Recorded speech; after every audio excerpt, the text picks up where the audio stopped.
this man, how he has been, how he is able to get all these supplies to your hospital, mashallah, mashallah.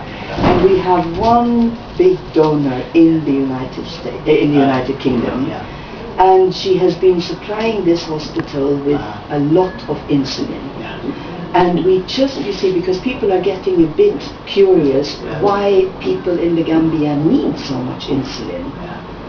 Have you got a short explanation why diabetic is spreading so much? Yes and no. Yes, in the sense that we know that there has been a lot of change in our diets, in activity, and we also know that with that comes overweight, and something like a third of urban ladies above 30 are obese as defined by the international criteria. With that, of course, also is particularly in the urban areas the issue of being sedentary, not much activity. And of course, there may be other factors, perhaps infections, which may make it part, but which have not been studied properly. Now, another thing which makes people, in Europe, many people really love Africa, like myself, and they want to help, and then they have clever, mashallah, people like this to inform us of what you need. But you see, then you get these terrible programs on the television like Panorama, BBC, and they say, no, don't send any medicine to Africa because they get it and then they sell it. And then people think, oh, we don't want to sell, we don't want to have, collect all this expensive and then have it sold. But the way we understand it in this hospital, when it comes to diabetic, the insulin is handed out for free. Is that the case? There is what we call an annual ticket, which works out to just over £1. I think it's around 35 for the year. And ordinarily that can pay for a couple of weeks worth of insulin. Now, if we so it is essentially free. It is. Now, in this case, because they had it on special offer, because it is best before, the running out date is by the end of the year. That's why we bought about 3 times more. Altogether, we've given you now 895 vials. We only planned to give about 1/3 of that, but when we heard that this is on sale, we got it half price. But then, of course, we have the big question: if we now, and this lady who's donating this, inshallah, we hope she's going to come here when the season begins in October. But if we now go to your storeroom and we see that, oh, you still have, 700 left, would you then automatically have a system that you distribute it to Farafeni and to other hospitals before it goes out of date? Yes, the reality is that, yes, we have patients, clients from really all the way to Basel. And although there has been attempts to decentralize, most of the time people do end up coming. Sometimes you try to give them enough supplies, but that is often the problem. The insulin is fairly stable, and even in a rural village, if you put it under the cool water jar, it is okay, and the potency is kind of preserved. So we often don't have enough supplies to deal with that client. In other words, what I'm saying is that there are more people on the insulin elsewhere who get treated or supplied from here than there are who get it from outside. I see. So it's more a town. Although so it's since the days of Ali UK, there has been attempts to kind of decentralize, but the key problem has always been you had limited supplies.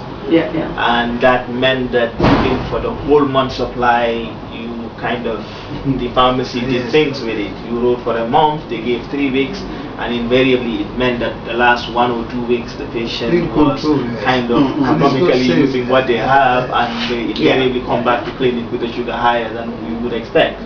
So that has been but you have it under control. Now we don't have to wait. So we can use insulin both in inpatients and outpatients. And also children. Yeah. So we use it generally for the clinic, for the inpatients, for ICU. So it never happens it's going to waste here. No, it's not going to be wasted. Now, one last question, because we don't want to waste your time here.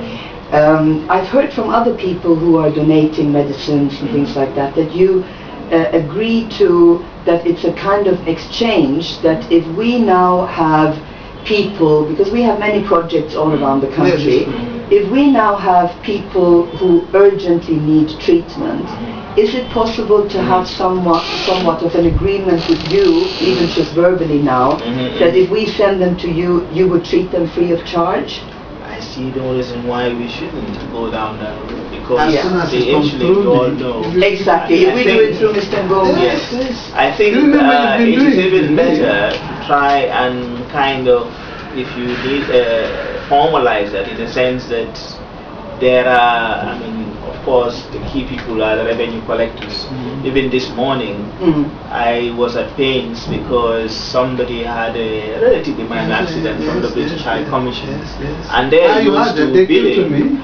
And the people say, well, people here pay up front, and you may be the British High Commission, but this is how we work. No, but we don't want to support people from the high. Allah bless them. No, we are thinking of really poor people who can't afford it. You know. So what I'm saying, no, I was giving that example as in terms of agreeing beforehand in writing, so that accounts and all the various people where people access services. Well, good. So if I prepare a paper, because I will be meeting Mr. Ngom before we leave in 10 days, that can be arranged. That can be arranged. Well, alhamdulillah. Yes, and I also tell my boss that this, for the past 8 years, we've been having free supplies from you, who Amina and you.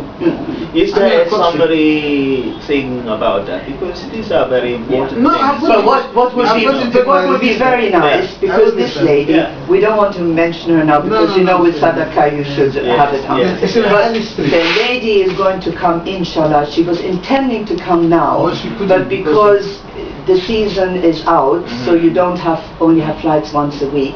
So we are preparing for her. Inshallah, you will meet her when she comes after Ramadan. She has funded it well, which I want. But please, Mr. Ngom, if you could now, in the presence of the new boss of this blessed hospital, make a nice dua, because this is how he got the hearts of this lady and many other people to donate, you know, new Muslims like myself. She paid £370 for Gambia to be part of the International Health Partner. I was among the meeting for those directors. So make a nice dua now for our lovely BP machines and its coach. You remember, he will get the whole list. Yes, I will tell him again when we. Yes. All those came from them. Yes, and millions of gloves. That was why millions of gloves. That was why I took those things. That's why I'm saying in your office. It's nice to have a quick resume. In fact, I've got all the what donations. has happened, and that just strengthens whatever we do. And with the agreement, which I think should be passed before the eyes of the board, so that they know. Exactly. And there are in fact, there was the time the board wrote to me to say I must submit all the donors. In fact, I submitted one. A copy is here to the board for them to know all those people who are partners in our development. But in this particular thing, just a resume, historical resume would be helpful for me. You can look here. This is our website, and you can see the projects that we are doing. Healing Hearts. I give this to you. My name is Zafra. Okay. وحرمنا الصفاء والصلاة والسلام على خير المتحائلين سيدنا محمد وعلى آله وأصحابه أجمعين. أستغفر الله العظيم الذي لا إله إلا هو أستغفر الله العظيم الذي لا إله إلا هو أستغفر الله العظيم الذي لا إله يا خير يا خير برحمتك أتخذ يا خير يا خير برحمتك أتخذ يا خير يا خير برحمتك أتخذ. اللهم إني أعوذ بك من الهم والحزن وأعوذ بك من الحزن والكسل وأعوذ بك من الجهول والبهول وأعوذ بك من البجز والرجال بحرمة اللهم صل على سيدنا الهادي إلى صراطك المستقيم لا إله إلا هو حي خير ولا تأخذ سنة ولا نوم ولا شمعة ما في الأرض من ذا الذي يسمى الله باسمه يعلم ما بين أيديهم من شيء من ألف لا ولا ما نرى بك الاستماع لا إله إلا الله لا إله إلا الله لا إله إلا الله ولا شريك له.